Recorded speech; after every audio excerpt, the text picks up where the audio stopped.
शेगाव तालुक्यातील जवळा, पळसखेड, जवळा, बुद्रुक, महागाव, वरखेड परिसरात 2 ते 3 दिवसाअगोदर झालेल्या अतिवृष्टीने प्रचंड नुकसान झाले आहे.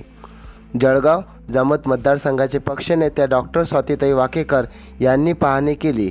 जवळा, पळसखेड व महागावाच्या मधोमध असलेल्या नदीच्या पुराने रौद्ररूप धारण केल्याने पुराचे पाणी गावात शिरले.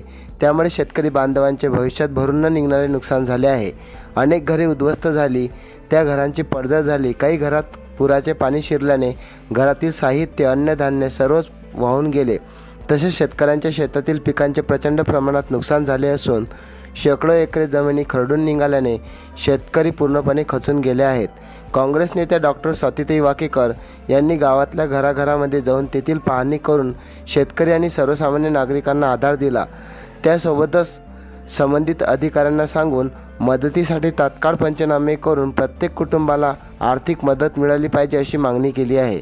या प्रसंगी तालुका अध्यक्ष विजय काटोले, सरपंच धनराज खोंड, अरुण पाटील, नारायण नावकर, मुरलीधर मसने, विलास मेतकर, किशोर हाडोळे, पिंटू पाटील, अतुल धनोकार, संतोष मसने, जय हरिसोंटक्के, नितीन धनोकार, ऋषिकेश मुसरे, दीपक निमकर्डे आदींची उपस्थिती होती.